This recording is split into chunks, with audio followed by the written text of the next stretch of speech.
Hey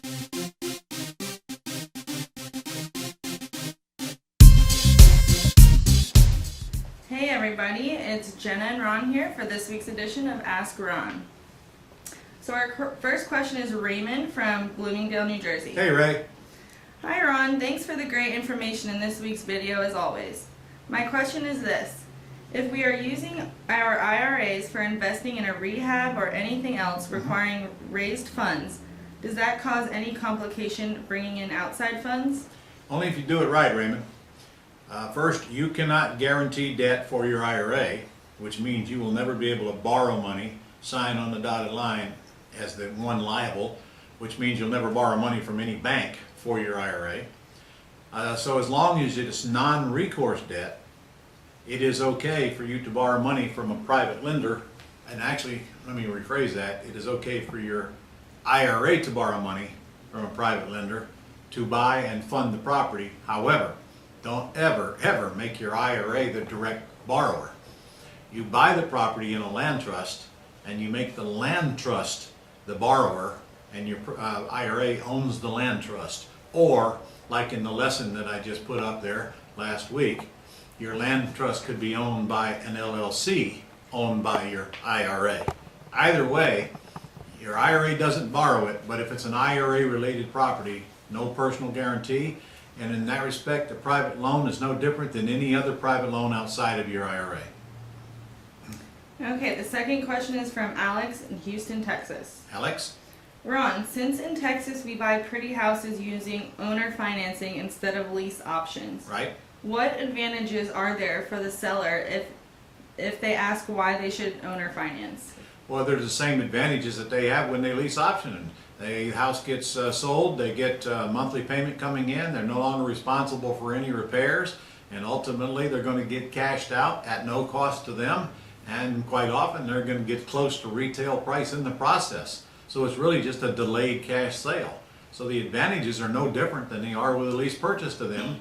And in fact, in Texas, well, as you said, you don't have any choice. You're either going to take the deed subject to, or you are going to buy it with owner financing. So if I'm in Texas, I'm explaining that to the seller. We can't do lease options here. The Texas legislature has outlawed them.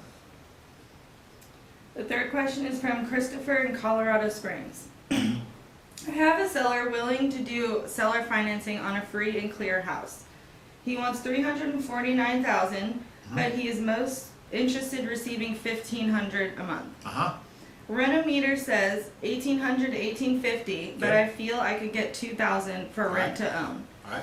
The comps are $340,000 to $350,000. I think I can get him to zero down and no interest. The HOA is $70 per month, and the property taxes are $2,500 a year. It needs no work and has some custom upgrades to include an orthopedic tub. Okay. What should be a good counter, or do I even have a deal? Well, you have a great deal. Anytime a seller will tell you they'll sell it to you with nothing down, and $1,500 a month is a great payment going out on a $350,000 house, so you've got a killer deal there. So, just because of the terms, it's not even about the price. Think of what you're going to do with that house. You get it with nothing down, and then you're going to turn right around and get a 20, 30, 40, even maybe even a $50,000 down payment from your buyer. Well, maybe not 50, because if you're going to pay close to retail price for it, there's only so far you can raise it, but at least $25,000, $30,000. You raise the price and you keep all that down payment. That's the beautiful part about that deal. Plus, if you say Renometer says $1,800 a month, I can assure you get at least $2,000 a month by letting the market speak first and telling you what it'll pay, especially on a gorgeous house like that. So you've got about a $500 monthly cash flow. You got X number of dollars up front. And it's a golden goose that keeps laying that $500 golden egg every month. That's a great deal. So did I catch all? Was that all of the question? Yes. He also asked, "Am I missing any nuisances when analyzing this deal?" Yeah. Quit getting paralysis of analysis and go get it under contract. And by the way, if you do, close on it immediately. Close on it immediately. Don't sit around and wait for a buyer. Close on the thing, but get yourself 3 months before your first payment starts to the seller, and that'll give you all the time you need to get somebody in that house. And in fact, you probably have somebody in it in month 1. Then you don't even have to make a payment in month 2. You keep all of the rent that you collect. But close on immediately to protect the deal. Because if you put that thing under contract and you putz around with that thing for a couple of months and the seller gets yancy, you know, they might just make it so you can't close on it. They can do whatever they want to do regardless of what your contract says. You said the seller seems pretty good with 90 days. I don't care if the seller seems good with 90 days or not, you close on that thing immediately. After you verify your ARV and make sure your numbers are correct. Now you can't verify your rent till you go to the marketplace, but I would not worry about that based on a $350,000 value that you say is there. Okay, the next question is from Daniel in St. Anthony, Minnesota. Daniel? I was so blessed to see you at Chicago Quick Start Real Estate School 2 weeks ago. I am offering deals to bank-owned properties. My question is about one property. 4 beds, 2 baths, 2,000 square feet. The asking price is $160,000. The ARV is $242,879. Right? The comp is about the same. Okay. Repairs about $5,000. Wow. That's So- in good shape. So when I do the math like you showed me, Mayo is $165,000. You said I should never pay even Mayo, so I've taken off $10,000. My offer is $155,000. Okay. Is this right, or am I heading in All the right, wrong Daniel. direction? Do you remember the part where I also said to you to don't forget about common sense? When your ARV is that high, you can cheat a little bit on that Mayo because you've still got that great big old spread of dollars in there. The spread between 160 and 200 and what was the word? 260? Come on, that's a big spread. You don't want to blow that trying to comply with a formula that I taught you in class. Remember, we were also dealing with lower priced houses when we were doing all those offers on the bus and all of that. So if you can get that house for 160, you got a good deal. Don't blow it. However, you should do a little bit of homework to make sure, well, actually what you should do is go ahead and put the offer in at 160 and get it accepted first. But before you close now, that's when you go into your due diligence phase. Here's what I do when I get them accepted. In fact, I've got one working just about the same numbers you just quoted there. As soon as the offer is accepted, first thing I do is I get a home inspection nowadays. I get a home inspection so I know what I'm in for before I close. Then I get a title search, and I don't care if they're furnishing the title or not. I get a title search just to double check to make sure there are no problems there. And I get a termite report. When I get all those things in your case, I'd also get an appraisal. So before you closed on it, have it appraised in its after repaired value, which means you give them a list of things that you would do to repair it, and it doesn't sound like there's much on this house, and tell the appraiser, I'm going to do this, I want it appraised assuming that is done, and he will add that list to your appraisal and say it is worth this when that is done.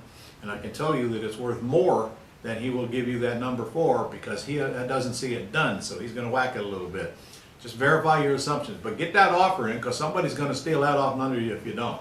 I don't know, you didn't tell me what the deposit is it's going to take, but almost always nowadays, even when you put in an offer, they'll give you several days to inspect, up to 10 days to inspect. That gives you time to get all of that stuff done that I just said. So if you don't like it at the end of the 10-day period, you can just pull back your deposit and you don't have any risk except for the cost of getting those reports.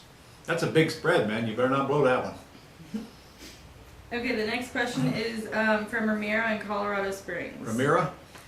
I made my first deal today and I got the seller to discount the payoff amount on the remaining balance of a seller finance loan with a balloon. So now I need to send her some sort of document saying that she agrees to take the lower sum. All she needs to do is send you an email to that effect. That's all it takes from her. You hand that same email to the closing agent and they'll use it and create a satisfaction of mortgage for her to sign. That's Okay. it. Yep. Okay, the next question is from Scott Strickland in Springfield, Missouri. Okay, Missouri. Yeah, I was out there recently. I'm trying to find out what In fact, I went to Lambert's when I was out there, the home of the throwed roll. Guess what we do at Iggy's nowadays? We throw rolls. Okay. So Scott is wondering where he can find the different levels of Gold Club and what they offer. All right. Well, Scott, they're on ronsva.com. RonsVA, RONSVA.com. But I'll give you a quick rundown on them here real fast. The lowest level is the Gold Club by itself at $59 a month. And you know, probably, I'm sure you know what all that is. You're in it. The second level is at $297 a month, which includes the Gold Club, but it also includes your systems that you need to run your business. Your website, your buyers list, and more importantly, your brand new dream system, which is your office. It is literally your office in a box, and it does all kinds of cool things that I'm not going to get into here, but you can also get to it from our website. It covers your IVR for your buyers to call, and your hosting, and all kinds of things that are in the $297 package. And then you add VA service on top of that. Now, you asked me the levels of the Gold Club. Technically, that is a level of the Gold Club because it does include the Gold Club service, but the VA service is separate from that. You can buy that in 5-hour blocks, $105 for 5-hour blocks, and you get our whole team of VAs at your service. The top level is $697, and it includes everything I just described, plus 25 hours a month in VA service. Obviously, it's the best deal if you're going to use 25 hours a month of VA service. If you're not, then you should buy it in blocks of 5, and you can buy it as you need it, and then you'll pretty soon know if the $697 is something you ought to look into, because you do save a bunch of money at that level if you use it. So that's the thumbnail sketch, but you can go to ronsva.com, and there it is in print for you. So Scott is also wondering, so he hired a local VA and was wondering when they're making the initial call to gather information on the PI sheet, should they say they are calling for us or our company name? Does it make a difference? Well, first, let's address you hiring a local VA. Good luck with that. When you wear that one out, don't forget how to get to our VAs, because you're not going to like the results if you're hiring a local VA to call FSBO sellers. You will be hiring one, pretty soon you'll be firing them and hiring another one and firing them, because this is a very specialized job and it requires oversight, management, and that's why we have a whole team doing that here with our VAs. You can hire a local VA cheaper than what we charge, but don't forget, you get a whole team of VAs for the same price per hour. Your VA calling FSBOs is great, but then who's going to do all that other stuff? Running the ads and putting the properties on the site, taking the buyers off of the IVR, and the list is this long. But here's what we know. If you assign your VA to do all that stuff, there will be no sellers that are ever going to get called. So the problem with your plan is the sellers aren't going to get called. And even when they do get called, that's a learned craft that takes a while to get people acclimated to do. And honestly, we lose somewhere between 25 to 50% of the people we put in those seats, because once they sit down, they realize, I don't really want to call people. That ain't really what I want to do. I'd rather play around on the computer. It's a much easier lifestyle for me. So good luck on that one. But I would answer the phone. I would tell them that they're calling for humans, not a company, the answer to your question. And I'll see you when you get tired of playing with that. And that's it. That's all? all? The questions. Yeah. That's all we got? All right, guys. Well, I'll see you next week. We're in September already. And man, this year's going by fast. I hope you're getting out there and get some deals done. And I hope to see you in Quick Start one of these days pretty soon. And don't forget to set aside those convention dates in January. They are January the 18th, 19th, 20, 21, or something like that. It's all over our website, and you see it every Friday. Set those dates aside, because we are adding them fast, and we're going to be on the ocean down in Daytona Beach, and we're going to have a blast down there. So see you soon.